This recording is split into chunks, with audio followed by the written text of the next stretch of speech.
O lockdown leva chineses às ruas com pedidos até pela renúncia de Xi Jinping. O repórter Marcelo Matos traz a análise para a gente para explicar a dimensão desses protestos que estão acontecendo no gigante asiático.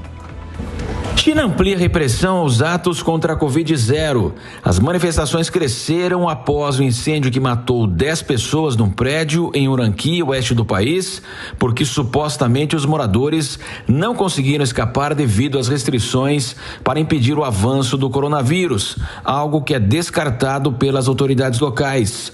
O professor visitante da Universidade de Relações Exteriores da China, Marcos Vinícius de Freitas, reforça o cansaço da população após 3 anos de medidas duras contra a Covid dentro da visão do governo na epidemia. Se os chineses aplicassem a mesma forma como nós fizemos de tratar a Covid, se eles tivessem tratado da mesma forma, com a mesma letalidade que você observou nos Estados Unidos, nós estaríamos falando de 15 milhões de pessoas mortas.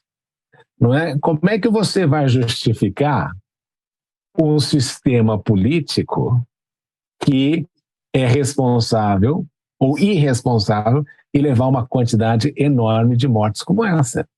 E como os chineses têm uma coisa, viu, até interessante, que é o olhar histórico. Eles dizem que você tem que identificar sempre uma lição em todas as coisas.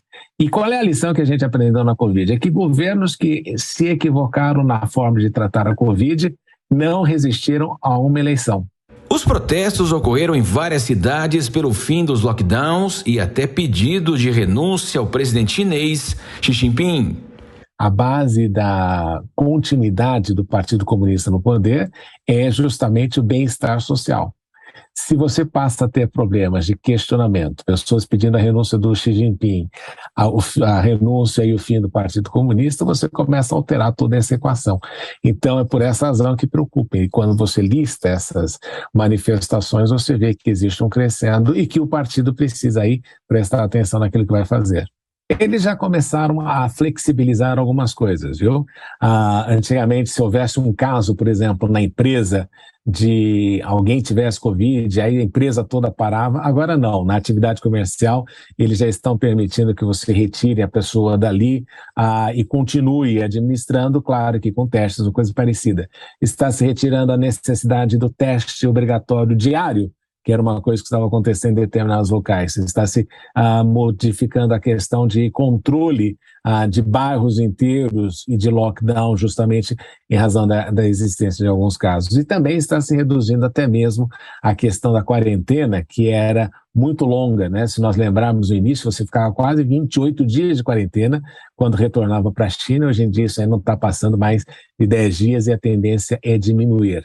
O professor visitante da Universidade de Relações Exteriores da China, Marcos Vinícius de Freitas, ressalta que o país não quer repetir as cenas de 1989, na abertura econômica, desemprego, crise, marcadas pelo tanque que avança contra um chinês na Praça da Paz Celestial.